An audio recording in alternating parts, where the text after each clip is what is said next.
pesquisa da contaminação do solo no condomínio da Nossa Senhora da Penha, que se localiza na Vila Nova Cachoeirinha. É o trabalho do Clube do Conhecimento. Bom, para começar, a gente se dividiu em 3 áreas, que foram humanas, linguagens e naturais. Primeiramente, a gente foi visitar o condomínio só humanas e humanas linguagem. Quem quiser ver as fotos está bem ali. E depois a gente vai assistir uma assembleia que teve lá dos moradores. Tempo depois foi todo o grupo, inclusive naturais, conversar com o seu Raimundo, que é o líder de comunidade. E aí a gente desenvolveu a pesquisa. E agora a gente vai apresentar um pequeno resumo de tudo o que aconteceu nesse período. E é isso. Na década de 1960 a 1980, a área atual era um lixão. Na verdade é um vale de 15 a 23 metros de profundidade, mas foi soterrado de lixo e depois botaram terra em cima e as pessoas começaram a se mudar para lá. Em 1991 começaram as obras do mutirão. Em 92 o Maluf entra no poder e explode 2 favelas próximas daquela região, por motivos provavelmente por contaminação de gás, e deixam ao todo mais de 600 mortes. Em 1995 o Maluf para as obras do mutirão. Em 96 o Pita entra no poder e em 98 ele retoma as obras do mutirão, porém em 99 conseguem ver uns resquícios de que poderia estar contaminado o solo e é parado de novo as obras. No governo Marta, que foi de 2000 a 2004, mais especificamente em 2002, um condomínio de classe média explode e 2 pessoas morrem. E a partir desse ano começa a ser necessário um laudo que comprove que o solo não está contaminado. Em 2004, o governo Marta conclui que o solo de Vila Nova Cachoeirinha, do condomínio Nossa Senhora da Penha, está contaminado, porém que é seguro morar lá. Um ano depois, o Serra faz a mesma pesquisa e comprova o contrário, que está contaminado, porém e tem risco de morar lá, que está correndo risco de explosão.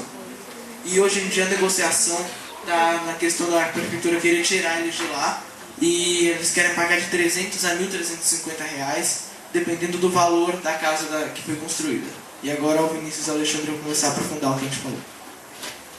Eu vou falar um pouco sobre a contaminação do conjunto Nossa Senhora da Penha, que surgiu em 1989 com a visita de engenheiros, que eles localizaram um buraco que era uma madeira que não se decompôs após 20 anos. Isso criou uma polêmica, foi levado à Secretaria Municipal e naquela época não era exigido um laudo sobre a contaminação do solo. Em 2004, o laudo foi obrigatório por diversos acidentes ocorridos, como o condomínio Barão de Mauá, que morreram 2 pessoas, 2 trabalhadores que consertavam uma caixa d'água, condomínio de classe média, também acidente com o Shopping Center Norte, a favela Juscelino Kubitschek e Guarulhos, com diversas mortes ocorridas.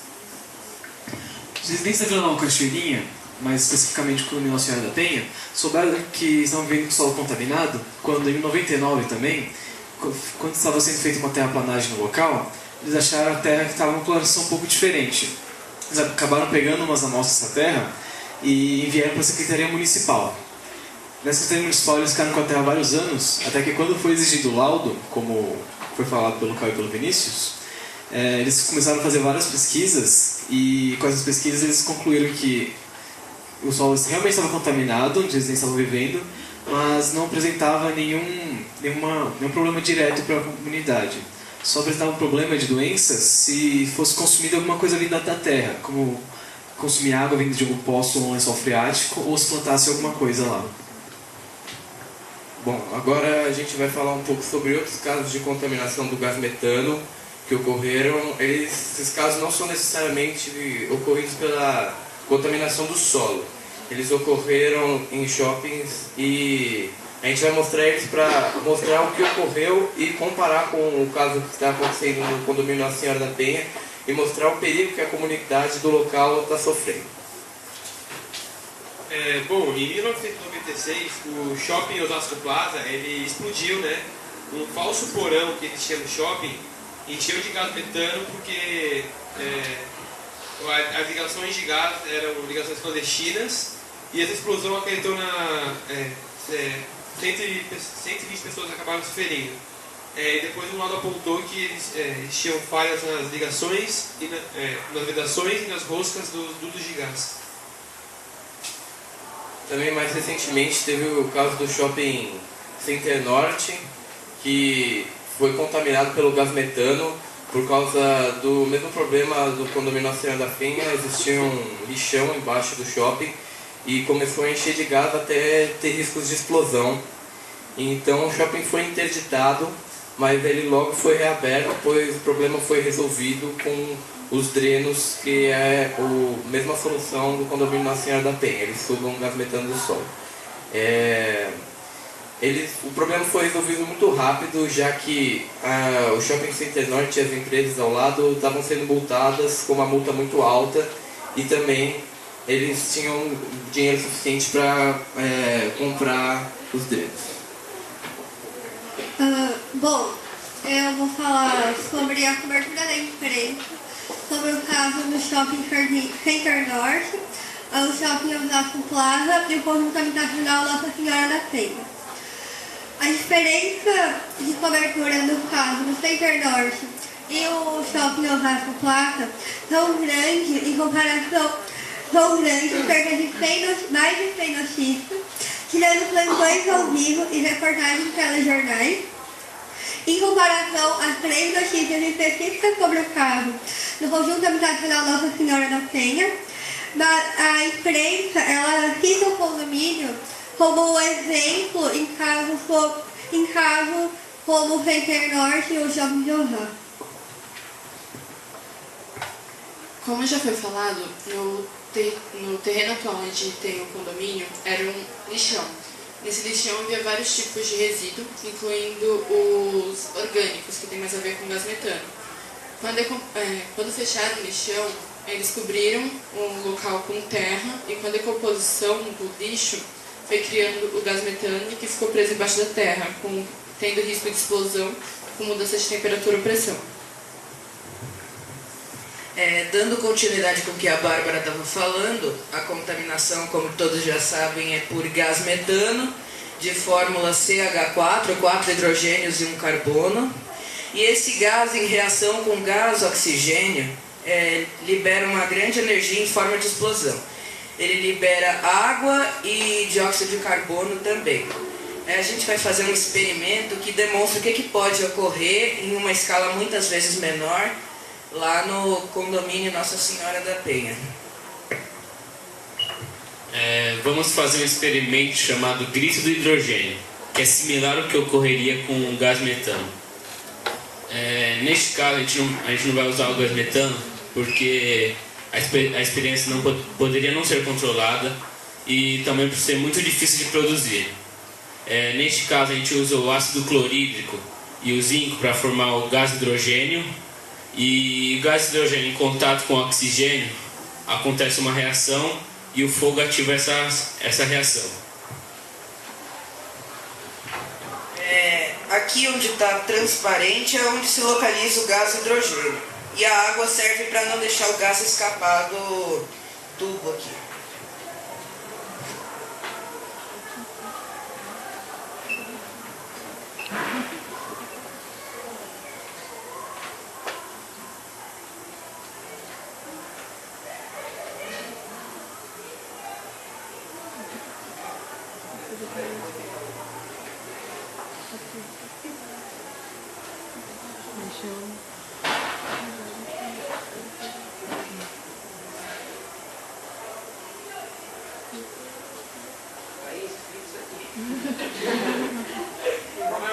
O problema foi que alguém mexeu no nosso pote e o gás hidrogênio vazou.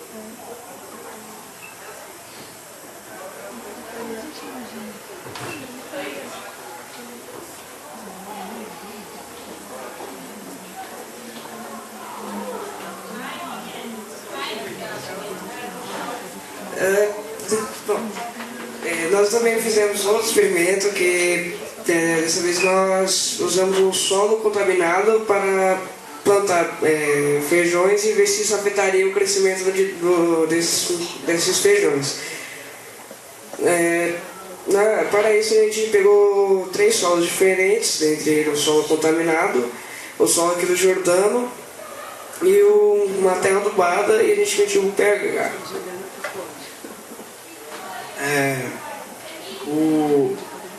O pH da terra do condomínio Nossa Senhora da Penha, que é essa aqui do meio, deu levemente ácido. O da terra adubada, que é essa aqui, deu básico. E o da terra do Jordano deu neutro. O pH é praticamente o nível de acidez. E conforme as plantas foram crescendo, deu para perceber que a do solo do Jordano cresceu em maior quantidade e mais rapidamente. A da terra adubada também cresceu bastante e elas cresceram mais firmes. Do condomínio Nossa Senhora da Penha, cresceram bem poucas e depois de umas 2 semanas e meia elas começaram a morrer. E a gente acha que como a terra estava contaminada, tinha vários metais pesados nela e as plantas começaram a absorver eles e morrer. Agora eu vou falar um pouco sobre a origem da contaminação do solo no condomínio Nossa Senhora da Penha. Depois da gente fazer umas pesquisas sobre a diferença entre o lixão, que é quando o solo não tem preparação nenhuma para receber o lixo, e um aterro sanitário, que é quando tem preparação de grama, argila, terra e PVC, que é um material resistente, e não faz com que o líquido penetre no solo, a gente concluiu que o que tinha em Vila Nova Cachoeirinha era mesmo o lixão. Esse lixão ele foi ativo da década de 60 à década de 80, 100 pessoas morando na região, haviam 7 campos de futebol, uma lagoa e antes dessa região tinha a Serra da Mantiqueira e ali em volta tinha muitas cachoeiras e por isso a área foi nomeada Vila Nova Cachoeirinha. Quando a gente fala que o lixo foi desativado, quer dizer que não é mais jogado lixo na área, mas o lixo que já foi jogado continua aterrado. O condomínio Nossa Senhora da Penha foi construído por cima de um lixão, onde havia lixos orgânicos, hospitalares, restos de incêndio. E esse lixo, na decomposição dele, eles viravam o gás metano, que em contato com o oxigênio ocorria o risco de explosão, como foi dito por esse grupo. Além do gás metano, eles formavam chorume. O chorume é um líquido que sai da decomposição do lixo e contamina o solo, no caso lá da Nossa Senhora da Penha. E perto do condomínio existe um cemitério que também está contaminado com um líquido chamado necrochorume, que é um líquido que sai do corpo após a decomposição de 10 ou 20 anos. E ele pode contaminar o lençol freático e causar doenças.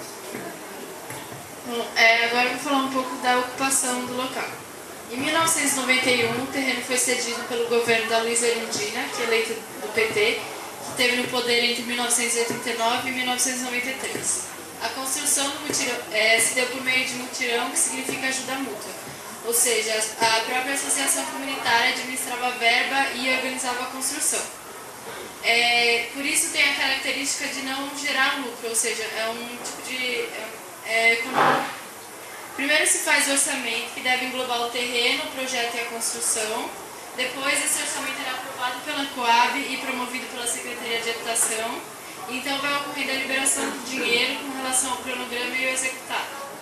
A diferença do mutirão e da contratação de empreiteira é que quando se contrata uma empreiteira, no orçamento é acrescido o valor da mão de obra e da administração que são contratados. E também por ser a própria empreiteira que faz o orçamento, muitas vezes se coloca um valor a mais para o superfaturamento delas e da prefeitura. No caso do conjunto habitacional Nossa Senhora da Penha, o mutirão foi inspirado em um projeto uruguaio chamado La Casa Mi Vida e foi trazido pelo engenheiro Guilherme Pinto Coelho. Ele funcionou como um teste porque a prefeitura não acreditava no poder de ajuda mútua da população em um bem comum. Como já foi dito, no local haviam 7 campos de futebol, mas não havia uma população morando lá. As famílias de baixa renda das redondezas se juntaram para o mutirão. No terreno foram feitas sondagens que examinavam a densidade do solo, ou seja, se ele era resistente ao peso da construção. Mas não era comum da época fazer exames que analisavam as propriedades do solo. foi estabelecido como meta 20 horas semanais de trabalho e essas horas trabalhadas eram controladas pela associação, porque quem tinha mais tempo de trabalho tinha maior prioridade para escolher a casa que futuramente ia morar. E assim o dinheiro foi sendo liberado a cada etapa cumprida, até que em 1995 há uma denúncia por parte do Maluf de desvio de verba no mutirão, e então as obras paralisam até 1998, quando retomam, mas logo em 1999 se desconfia da contaminação, fazendo com que as casas, apesar de estarem semi-prontas, não possam ser ocupadas. Eu vou falar sobre especulação imobiliária em relação ao condomínio Nossa Senhora da Penha. Especulação imobiliária é a compra ou aquisição de um imóvel ou área de acordo com a intenção de vendê-lo mais caro e, ao decorrer do tempo, vendê-lo de acordo com o mercado imobiliário. Essa relação que a especulação imobiliária tem com Nossa Senhora da Penha é que, como o Frederico disse, o Shopping Center Norte tinha o mesmo gás com o do Nossa Senhora da Penha. Só que houve duas propostas diferentes. No Nossa Senhora da Penha, eles querem a desapropriação dos moradores, e no Shopping Center Norte ele foi resolvido rapidamente. De acordo com o líder comunitário, o Sr. Raimundo, ele diz que o Shopping Center Norte, mais 3 empresas que estão no local, pagavam um valor muito alto de imposto para a prefeitura. Depois que o dono do Shopping Center Norte morreu, os filhos se recusam a pagar esse valor e a prefeitura decide fechar o Shopping Center Norte. Aí o Shopping Center Norte, como vocês viram, ele foi fechado por uma semana, só que após perceber que seria um grande prejuízo para a prefeitura, eles decidem recorrer ao acordo e reabriram o shopping. Já Nossa Senhora da Penha não tem nenhum ponto comercial, ou seja, não dar lucro ao governo nenhum, para a prefeitura. Então, eles querem retirar os moradores o mais rápido possível, para que lá poderia ser um ponto comercial que dê mais lucro do que o mutirão. Vila Nova Cachoeirinha, de um tempo para cá, tem sendo valorizada. Ela é 8 km, tem uma distância de 8 km do centro da cidade. Ou seja, isso dá mais valor para o local. Então, a gente conclui que a solução para retirar esse gás do solo, só que por vontades, porque os problemas não resolvidos por causa de vontades políticas, porque é a solução. Eu vou falar sobre o Maluf em relação ao condomínio, o conjunto habitacional Nossa Senhora da Penha. Bom, o Maluf entrou no poder da prefeitura da cidade de São Paulo em 1993 e nessa época, mais especificamente em 1995, as obras do mutirão que estavam acontecendo, elas param por denúncia de desvio de verba que o Maluf fez. O Maluf foi eleito pelo Partido Democrático Social e ganhou no segundo turno contra o candidato do PT, que era o Eduardo Suplicy. Ele manteve na sua campanha uma imagem de tocador de obras, que é uma contradição que quando a gente compara com o que ele fez no conjunto habitacional. Como sabemos, o Maluf tem um grande histórico de corrupção. Um dos seus primeiros projetos nesse mandato foi o projeto Singapura, que era de construir prédios em lugares onde antigamente eram favelas. E logo já nesse, que foi um dos seus primeiros projetos, ele já teve denúncia de desvio de verba, no nome dele e do seu secretário de Finanças, que era o Celso Pita. Mas um dos maiores casos de corrupção envolvendo o Maluf foi os casos das pontes, passagens, avenidas e túneis que ele construiu. Avenidas como Águas dos Praiados, que hoje é Roberto Marinho, túneis como Ayrton Senna, Maria Maluf. Mas apesar de todas as construções no nome do Maluf, em todas elas teve denúncia de superfaturamento e corrupção. E tentando achar uma explicação para as denúncias de desvio de verba que ele fez em nome dos mutirões, a gente encontrou uma relação dele com empreiteiras, mais especificamente as empreiteiras Mendes Júnior e OAS, que foram as empreiteiras que financiaram a campanha dele. como é esse negócio de financiamento de campanha? Bom, assim, a gente está em ano de eleição e como a gente vê por aí tem cartazes, folhetos na rua e tudo mais. E como o Maluf sempre foi um representante das empreiteiras, ele fez uma proposta que podia vir a beneficiar elas em seu mandato, e então elas pagaram essa divulgação para ele, para que ele conseguisse ganhar votos, ser eleito. E a gente conclui que então o Maluf só denuncia os mutirantes para que eles parassem e que as pessoas saíssem de lá, para que ele pudesse doar aquele lugar para as empreiteiras. Como a Julia falou, aquele lugar estava sendo valorizado e as empreiteiras pudessem vir a lucrar com o espaço, que seria um retorno para elas terem financiado a campanha dele. Mas ele não conseguiu, as pessoas estavam unidas e elas não saíram daquele lugar.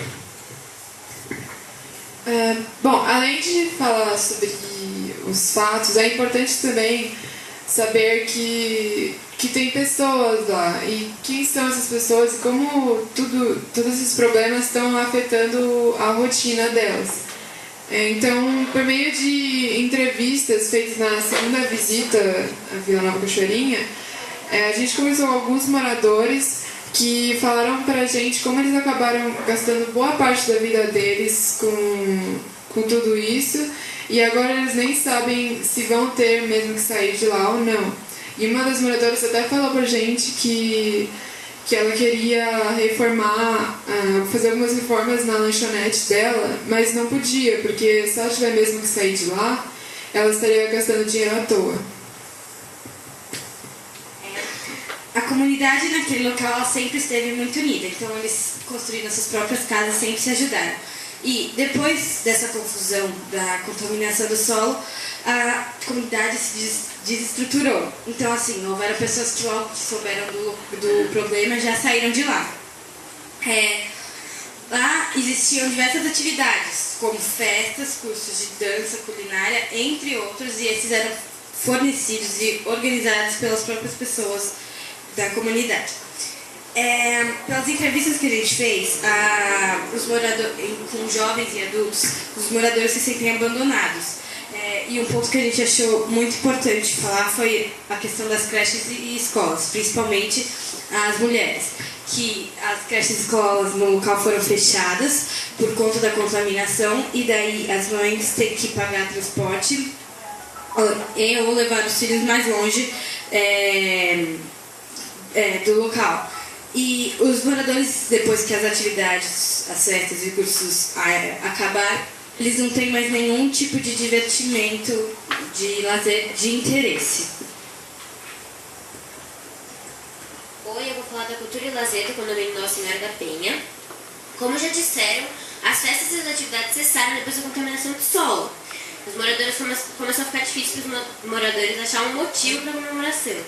E depois de um tempo, a comunidade começou a lutar por uma manifestação cultural. E há 1 ano e meio, a prefeitura construiu lá o CCJ, o Centro Cultural da Juventude. E a minha amiga vai falar um pouquinho dele. O CCJ ele tem como objetivo disponibilizar cursos e atividades que têm origem na periferia, como shows, saraus, aulas de dança de rap e hip hop, cursos de grafite, entre outros. E o CCJ também tem como objetivo formar produtores da cultura, ou seja, disponibilizar atividades musicais, de cinema, informática, artes visuais cênicas e teatro. Quando a gente foi entrevistar as monitoras, elas nos disseram que o público frequentador de lá não é da região, ou seja, eles vêm de fora para utilizar o CCJ. Como já foi dito nas entrevistas que fizemos com jovens do condomínio Nossa Senhora da Penha, eles apresentam como interesse cursos profissionalizantes e atividades esportivas. E de acordo com os jovens da escola que estudam em frente ao CCJ, eles nunca viram uma divulgação na escola, mas de acordo com o CCJ, eles tentaram fazer divulgação na escola, mas os diretores não apresentam interesse. Portanto, é um centro cultural naquela região, mas a população não se utiliza, pois não se reconhece naquela cultura periférica. Bom, eu vou falar sobre como a imprensa trata o caso do conjunto habitacional Nossa Senhora da Penha. Nós encontramos um texto da CETESB que não é uma proteção com a fala da comunidade, mas aos encontros de informação entre a imprensa e a comunidade, que é a forma retirada. Pois, segundo o site UOL, veiculado no ano de 2006, os moradores tiveram 3 escolhas para sair no local contaminado, que é o aluguel de R$300, o apartamento da CDHU e a espera de outro apartamento da CDHU, onde teria 144 apartamentos disponíveis. Sendo no mesmo veículo, a prefeitura não sabe se vai ou não indenizar os moradores. Na nossa última visita à Vila Nova Cachoeirinha, no condomínio Nossa Senhora da Penha, a gente teve a oportunidade de ter uma entrevista com o seu Raimundo, representante lá, e para saber um pouquinho mais sobre como é que foi a relação entre a imprensa e a comunidade. A gente fez algumas perguntas para ele e ele disse que, de acordo com o seu Raimundo, várias redes de televisão foram lá entrevistar o pessoal. Ele disse que essas notícias foram levadas mundialmente e que a que foi mais fiel aos fatos dados foi o Diário de São Paulo, e que cada meio de comunicação interpretou a fala do pessoal lá da comunidade de uma maneira diferente. Bom, agora eu vou falar do histórico de comunicação com o governo atual.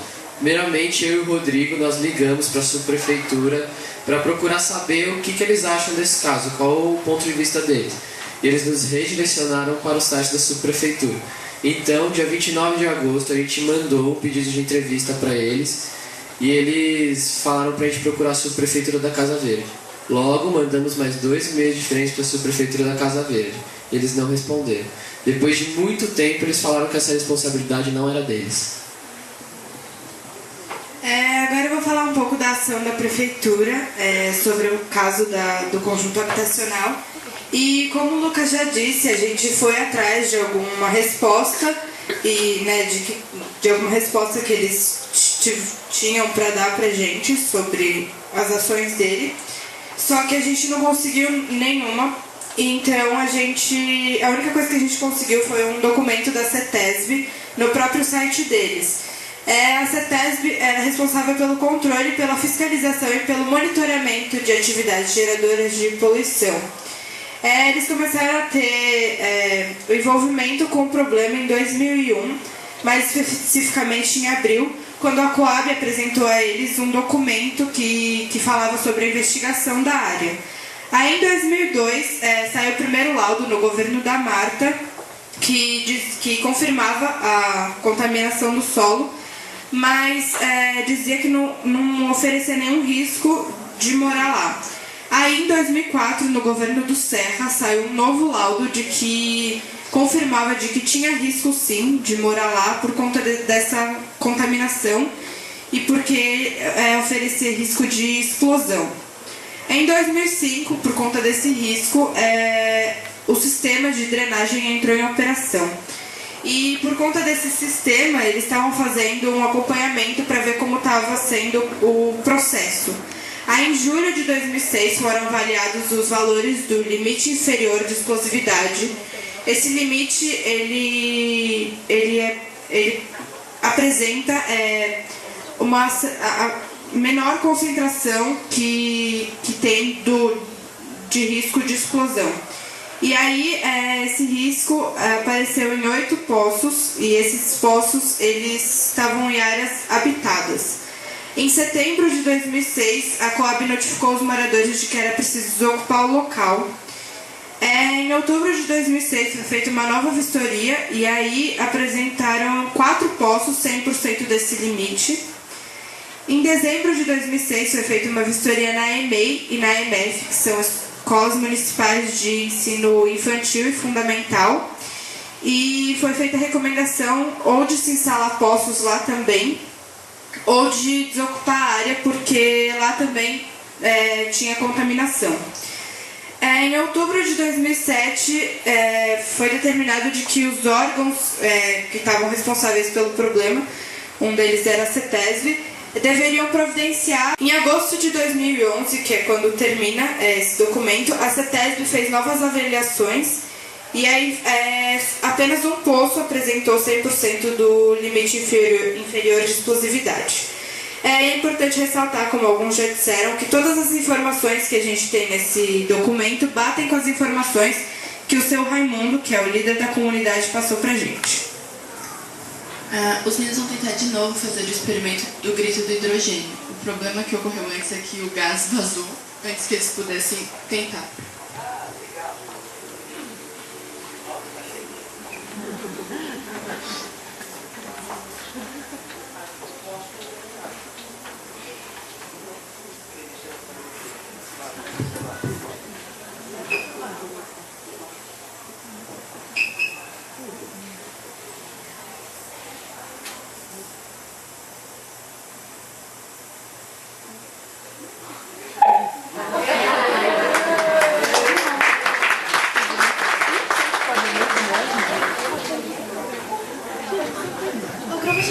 Pode concluir que para tirar o gás do solo e resolver o problema, era preciso colocar 3 ou 4 drenos, mas até agora foi posto um em 2004.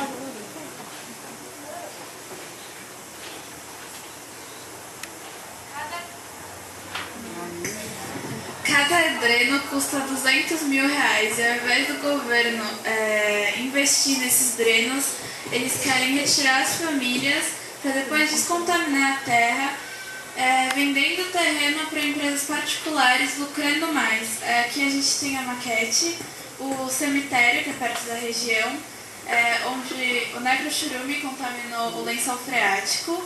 E aqui a gente tem o campo, que quando estavam fazendo a terraplanagem, descobriram as manchas.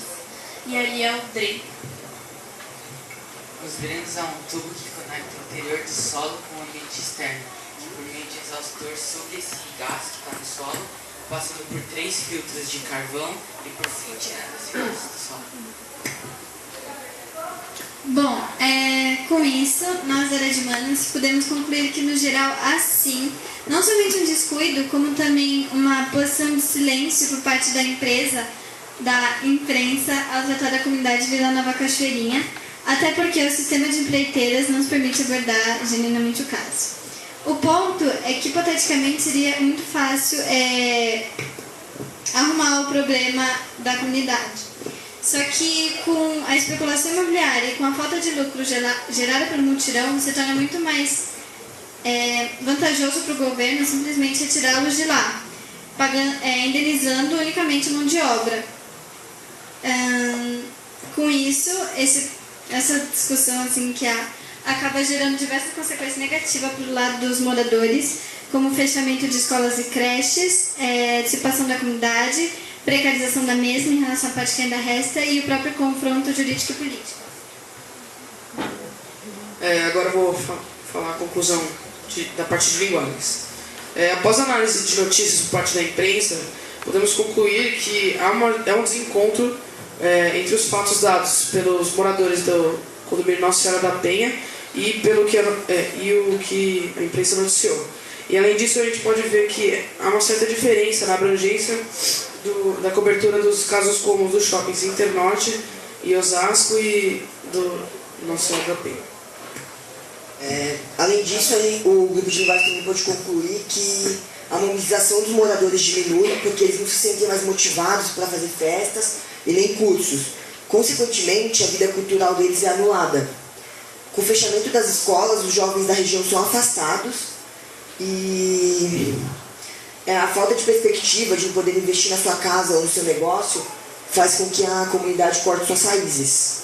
A conclusão geral é que o trabalho possibilitou a gente de ter uma visão tridimensional do mesmo problema. O grupo de humanas provou que tem uma solução fácil o grupo de naturais provou que tem uma solução fácil para lá e o de humanas mostrou que isso não é resolvido por questões políticas. O grupo de linguagens mostrou as consequências desse problema na comunidade.